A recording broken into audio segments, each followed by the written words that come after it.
Greetings and welcome to another Warhammer Underworlds Warband review. Today I'm reviewing Hexbane's Hunters, the new Warhammer Underworlds Warband for Nethermaze, Season 6 of Warhammer Underworlds.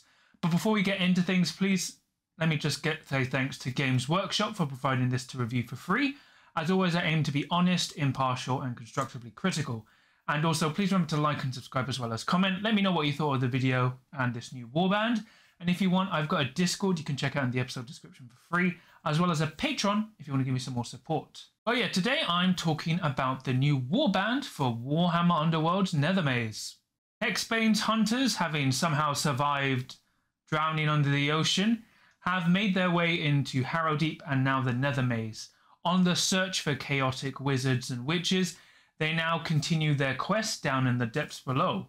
Will they be successful, or will their quarry finally capture them and prevent them from ever leaving the deep depths of the ocean? For the warband as a whole, there's 6 miniatures, which kind of puts them on the larger size, not as large as 7, but still quite big.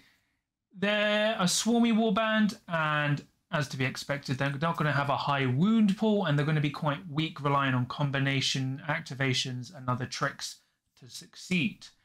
For the sprues, they come in an odd light grey kind of colour, which is fine, and the miniatures are okay as well. They're not my cup of tea. Personally, I find they're kind of following the trend of Warhammer Underworld's warbands, where they're too third party. They don't feel like Games Workshop miniatures, because to me they're too normal. Like, you've got 2 normal dogs and then some normal people. Like, it's great if you played Mordheim or Warhammer the Old World, but for Age of Sigmar, it doesn't feel right. They're not bad miniatures, still think they're fine. Like, my favourite is still Hexbane himself, but I find it just a bit plain overall.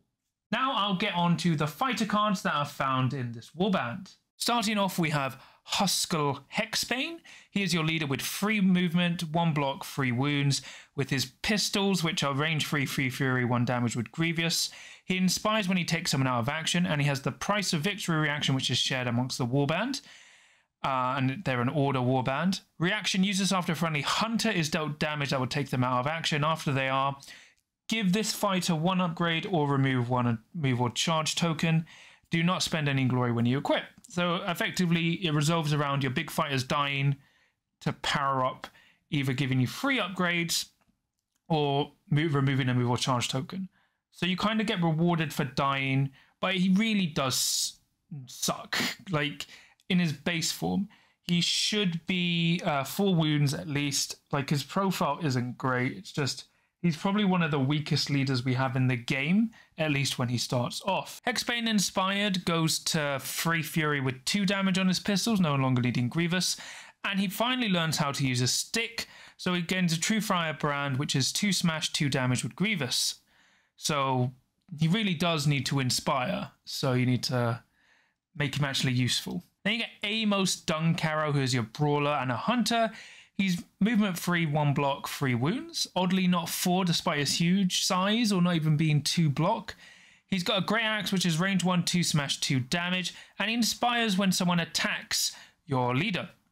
He also has the Reassuring Presence ability. Well, if he's within 2 hexes of another friendly fighter, a friendly hunter, and that hunter is attacked, he counts as a supporting fighter. So he's nice. He's a nice support piece, but he's usually going to run in and then start killing to get you started. Amos Inspired just gains Cleave and Free Smash, so he gets a little bit more accurate, but it's not necessarily inspiring. It was just nice. You have Bridget Axwold, who is movement free, 1 dodge, 2 wounds. Dual Axe is a range 1 free Fury, 2 damage, and Volley Pistol is range free, 2 smash, 1 damage with Volley. Inspires when your leader is inspired and has the Volley reaction. So the first time this action is made each round, if the target is adjacent, you get +1 dice or +2 damage, but it's the first time you make this attack action. So you kind of can't shoot someone then move point blank. You kind of have to commit. So, but you know, moving in to do a 2 smash 3 damage attack isn't that bad. Bridget Inspired goes to 2 dodge. Her dual axes go to 3 smash with scything, and her volley pistols go to 3 fury with cleave. So they do become less accurate slightly, but have the ability to throw more crits.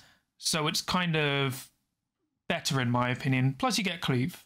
Otherwise, yeah, you really want her inspired. Then you have Quiet Pock, who is either Batman or Black Mask, depending on your DC knowledge. So he's movement free, 2 block, 2 wounds.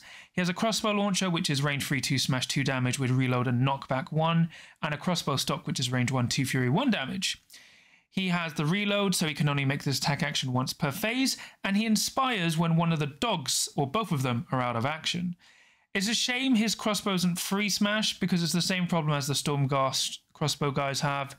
Having a once per round attack at 2 smash isn't great. If it was free smash, I would totally get it, or even if it had Grievous. Pock inspired goes to free smash with knockback 2 on his crossbow, which is great.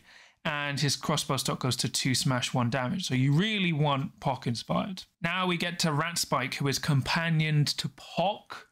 So he has the Ferocious Bite, which is range 1, 2 fury 1 damage, and cannot be a hunter. And he inspires when one of the other dogs or Quiet Pock is out of action. And he has the reaction Loyal Hound. So when a friendly hunter's move action, he can make a move as well. And he's a beast. But the key thing here is he has no bounty unless a friendly Grot Biter is out of action. So what you do is you place him or the other dog. You have to pick which one you like the most to save. You start them next to a lethal hex and you run through and then run back in to kill a dog, inspire the dog and Quiet Pock while preventing your opponent getting there someone to kill. And it's very strange that this is totally legal, because I remember certain people going, well, we don't really want to reward people with Godsworn Hunt by just killing Grawl to score like Martyred and stuff. But this is totally legal. You just kill one of your dogs, first activation, and you inspire 2 fighters. And you cut down your activation count and minimize your opponent killing someone. Ridiculous. But it's totally legal and you should do it. And then Rat Spike inspired goes to 2 dodge and 3 fury. Pretty much it. Then you got Grot Biter, who's exactly the same, as well as when inspired. So just pick which dog you like the most. It's up to you. So overall, the fighters are very synergistic. All the hunters have that reaction of equipping upgrades for free when someone else dies, as long as they're a hunter, or removing move and charge tokens. So it's kind of similar to the Godsworn Hunt, where upgrades are really important. The other problem is, well, the other thing is they're very synergistic. So they all work as individuals and they all have unique inspire conditions, requiring either another friendly fighter to do something or to be inspired to inspire themselves. For example, when your leader kills someone, he'll inspire him and then the lady. And then if someone attacks your leader, that will inspire your brute. And then if one of your dogs kills themselves or is killed, that will inspire another dog and Quiet Pock. So there's a lot of synergizing and chaining you need to do, but they are very weak, especially your leader, which is sad. But overall, they've got a lot of synergy, and it makes more sense when you see their cards. But now I'll go on to the faction cards you find within this Warband expansion. I'll go over what I think is okay first, then my top picks, and I'll start with the faction objectives. So first up, we have Burn Them Out, which is a surge. Score this immediately after an enemy on the starting hex is killed in enemy territory. So the problem is you only generally will be able to score this turn 1, maybe round 2. It just forces you to overcommit early, and I find it really hard to score late game, so I wouldn't really run it. Then you've got Uncover the Truth, which is scored in the end phase if 2 or more friendly fighters are in enemy territory. Contrary to what the deck says, you don't really want to rush into enemy territory, so I'd sit back. Then you've got Loaded for Bear. Score this in the end phase if 2 or more friendly hunters each have 2 or more upgrades. For 1 glory, it's not really worth it. If it was 2, probably would run it, otherwise no. Proof of Gil is a hybrid. Score this in an end phase if at least all surviving enemy fighters have no move or charge tokens, or are all in the same player's territory, or your opponent has scored 6 or more objectives. For 2 glory, it's not really good and hard to score. Fear the Righteous is a duel. Score this if there are 3 or more enemy fighters out of action and 2 or more surviving friendly hunters. Find this actually really hard, so I wouldn't, even for 2 glory, it's not worth it. Interrogate the Wicked is a duel. Score this if 2 or more friendly hunters are adjacent to the same enemy fighter and that enemy fighter is wounded. For 2 glory, once again, you want to kill people. You can't afford leaving people alive, so you would only be doing this by accident. It's not worth it. Then you got Sowing Doubt, which is another duel. Score this as 1 or more friendly enemy fighters are out of action and they had an upgrade. For 1 glory, it's really tough to score round 1. And, you know, by the time you're scoring it later in the game, it's usually someone who's stacked up with upgrades, which isn't really easy to kill. Now we'll go on to the faction upgrades top picks. Weapons of Justice are a Surge hybrid. Score this immediately after a friendly fighter is given a second or subsequent upgrade in the same round, or after a second or subsequent move or charge token is removed from a friendly fighter during the action phase. It's really easy to score, and for 1 glory, it's great. Tools of the Faithful is a duel. Score this in end phases if there are 3 or more surviving friendly fighters, and each surviving friendly fighter has 1 or more upgrades. It's actually pretty easy, and for 2 glory, I really like it. Due Process is a Surge and hybrid. Score after you make your 4th or subsequent attack action in the same round, or second or subsequent successful attack action made by a warband in the same round. For 1 glory, and especially with the faction cards, this is pretty easy. Then you have an Eye for an Eye Surge. Score this after a friendly fighter's attack action takes out a target, and if 1 or more friendly fighters are out of action, you get 1 glory, and your dog's always going to be out of action, so easy there. Then you have Lives Well Spent, which is a duel. Score in the end phase if 2 or more friendly hunters are out of action and you have scored 3 or more objectives. A nice end game to mid game objective for 2 glory, really good. Now I'll move on to the faction gambits. First we have Sanctified Sharpening Stone. Determined Effort is just better. This is restricted to hunters and only range 1 attack actions. Circle of the Silvered Grave Soul is just basically makes everyone lethal until someone is hurt. Well, adjacent hexes to hunters lethal until you make a move action or one of them are hurt until the end of the round or another domain is played. Just too situational. Then you got Ward of the Martyr's Blood. Basically stops enemy fighters' attack dice being modified, and Cleave and Ensnare don't affect you, but you only really have 1 defense at most, so it's not really great. Then you have You Stand Accused. Choose 1 enemy fighter, plus 1 attack dice to friendly fighters when they target it, and it persists until they're out of action or they move into your territory, so it's really nullified against fast aggro opponents, which are going to be your bane. Now I'll go into the faction gambits top picks. First we have Making a Point, so it's a gambit.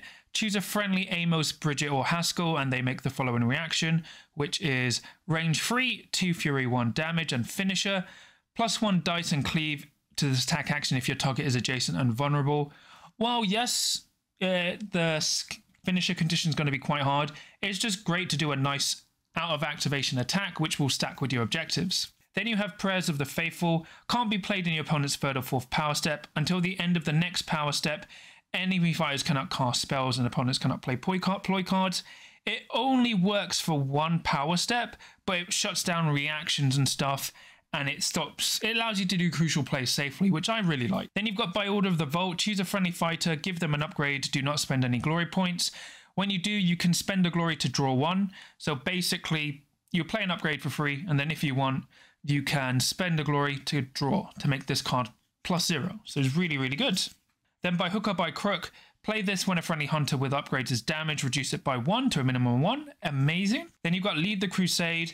Play this after a friendly fighter hunter takes someone out of action. Choose 1 friendly hunter, inspire and draw 1. So once again, you can inspire anyone, but even if you're inspired, you're always going to get that +1 draw to make this card a +0, which is amazing. Then you've got For the Order.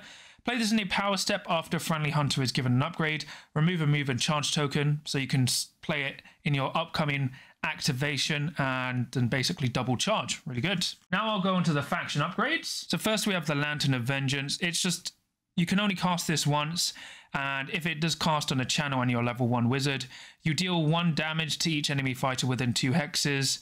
It's just not good. Woodcutter's Strength is limited to Amos, plus 1 damage for your range 1 attack actions for each success or critical success in the attack roll. So at most, you're generally getting +1 or +2 strength. It's just not worth it, especially as it's limited to him. Then you've got Bane of Evil, which stacks. So depending on how many friendly hunters are out of action, it's restricted to your leader. So if 1 hunter is out of action, you get +1 wound. If 2 are out of action, you get +1 dice as attack action. And if somehow 3 are out of action, you get +1 damage to this attack action. So it's not really good at all. It's pretty terrible. Now I'll go into faction upgrades top picks. So first we have Deep Scars. It's +1 wound, -1 damage, and cannot be dealt damage by gambits. Limited to Pock, but really makes him quite survivable when you get so many good effects. I would always run it. Charmed Horseshoe gives you +1 dice no matter what your range is, and you always get an ensnare. Amazing, especially on your leader. Protective Brand lets you reroll defense dice. Your opponent can't get supports, but neither can you, and it cannot be broken. Really, really good card. Cold Iron Nails. Each time you kill someone with a range 1 attack action, you either gain 1 glory point or that target can't be raised. So you basically always go to gain 1 glory. Really, really solid. Retractable Pistol, which is broken. It's range 4, 3 fury, 1 damage with surprise. Can't be modified. After an enemy fighter's move action, you can attack, but they can't be driven back. So the problem is, that's like a Derringer pistol. So it's 1 shot, short range. It's range 4. It has too much range. It really should have been range 1 or 1 use. The fact you can keep pinging people who suddenly accidentally move into your edge of movement, edge of your range, it's just silly. It's so good. It can only go on your leader and Bridget, but on your leader, and it's just like silly. Really, really silly. Should be range 1. Then you've got Lucky Hot Hexbeak Foot, +1 defense, can't be dealt damage by lethal hexes or gambits. Really, really good. Then you've got Martyr's Favor, +1 damage to range 1 and 2 attack actions that target fires with wound characteristic 4 more. Basically faction Glory Seeker with a little bit more limited, but still really, really good to have overall. Now I'm moving to the universal cards you can find in this Warband expansion, starting with the objectives. So first up we have Bastion of Light, which is for Order. It's a dual, scores an end phase if your leader is holding an objective that is not on your territory and is inspired. If it didn't have that inspired part, it'd be great. Then you have Unworthy Souls. It's a hybrid, scores an end phase if there are no enemy fighters in your territory and one or more enemy beasts are out of action. It's very faction specific, like for specifics, locked to death. Just wouldn't run it. Then you've got Easy Target for Destruction. Surge scores immediately after a friendly fighter that took a stagger target out of action. Just no, it's too situational. Then you got Flying High. Hybrid, scores an end phase if there are more flying friendly fighters in enemy territory than there are enemy fighters in your territory, or 3 or more surviving friendly fighters are inspired. Just not really great. Then you got Having a Brawl. Hybrid, score this if in the end phase if 1 or more friendly brawlers each made 2 or more attack actions this round, or 1 or more friendly fighters made 2 or more attack actions in this round targeting different fighters. Just very situational and not great. Not Backing Down, scores as an enemy fight in an end phase if friendly fighters are on guard adjacent to 1 or more enemy fighters. For 1, it's just not great. Then you have On the Scent. Hybrid, scores as an end phase if 1 or more friendly beasts or companions are within 2 hexes of 1 or more enemy leaders, or 1 or more friendly fighters are adjacent to 1 or more enemy leaders. For 1 glory, it's not great considering you're basically sacrificing someone. Then you have Uncovered Treasures. It's a duel. Score this if 1 or more friendly fighters have 2 or more upgrades, and each of those fighters is holding an objective. So it's just not great, especially for 1. Then for universal objectives topics, you have Divine Attention for Chaos. It's a Surgeon hybrid. Score this immediately after your 3rd or subsequent ploy chooses the same friendly fighter in the same round, or a friendly fighter is given their 3rd or subsequent upgrade in the same round. Really good that you do need to run a lot of choose gambits, but as long as you've got enough upgrades and it just takes the entire round, really, really good to score, and Chaos basically should always run this. Then you've got Bottom Feeders. Surge duel, score this immediately after an enemy fire is taken out of action and 2 or more friendly fires were adjacent to them. Really good, quite warband specific, but a lot of swarmy warbands can score this greatly, and it's only 1 glory. It's just really, really nice. Now we'll move on to Universal Gambits. First we have Doom Foretold for Death. It's a Gambit spell, cast on a channel. If someone is within 3 hexes, they are uninspired and reroll defense dice. Cannot reroll defense dice, but the problem after the spell ends at the end of the round, they become inspired again. Just not great. Then you have Flying Bludgeon for Destruction. Choose 1 enemy fighter within 3 hexes of a friendly fighter with 1 or more attack action upgrades. Break 1 of their attack action upgrades and deal 1 damage to the chosen fighter and stagger them. It's not really great considering you don't really want to break your attack actions. So Blind Gamble is pick 1 feature token that is not an objective token and is in a hex that contains a fighter with no move or charge tokens. Pick a number, then flip that token. If you reveal an objective token with the number you picked, deal 1 damage to that fighter if it's enemy, or make a move or range 1 or 2 attack action if it's a friendly fighter. So you can kind of set it up, and it isn't really a gamble, but I find the problem is you start dictating your game around this, and you need range 1 or 2 or 3 attack actions to make the most use of it. It's not bad. It's just it would make you play too much just to play for this card. Then you got Drifting Tides, which is a domain reaction. Pick 1 at the end of the round. Play 1 upgrade from your hand for free, or pick 1 objective token, then move it into an adjacent hex. It's okay, but it's just very slow. Drowning Warriors is reaction after domain is played. -1 damage from all attack actions to minimum 1. Great for control, I guess. Then Hold Back the Tide. Give each friendly fighter that is adjacent to 1 or more enemy fighters in enemy territory 1 guard token. Not really great. Then you got Straggler. Choose an enemy fighter in enemy territory that has 2 or more hexes from each other enemy fighter. -2 dice to a minimum of 1 for their defense. It's okay, but a lot of fighters only have 1 defense anyway now. It's just not great. Then you got Whirlpool Domain. When a fighter is pushed, they cannot end the push further from no one's territory. If this is not possible, then they cannot be pushed. It's fine, but not really great. Now for Universal Gambit's top picks. First, we have Discipline Strike. The first for Order. Friendly fighters have an innate support in the next attack action, but if they're an assassin, they get a full support, which is great. So for Chaos, Sadistic Stab is a reaction. Play it after your attack action after the defense roll. If you do, deal 1 damage to yourself, and that attack action has +1 damage. If you're a Slanesh fighter, you have Cleave as well. So it's really good because you get to play it after you see the defense rolls. So if you succeed, +1, take 1 damage to yourself to do +1 damage. It's surprise burst damage. It's basically Twist the Knife, but better.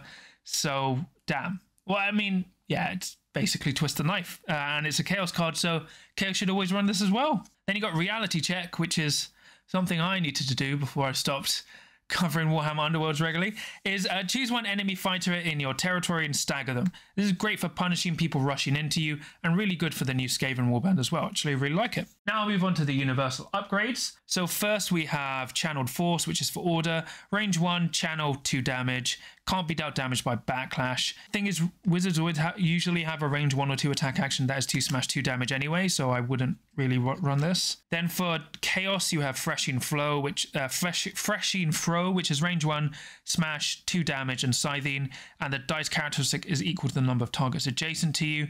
So it's not great, because the problem is every time you attack, depending on how they rule it, like if there's 3 around you, you hit the first one 3, drive it back, then it goes down to 2, drive them back, then to 1. It depends. And if you're Nurgle, you gain instead, but I wouldn't run it. Grave Baron for Death.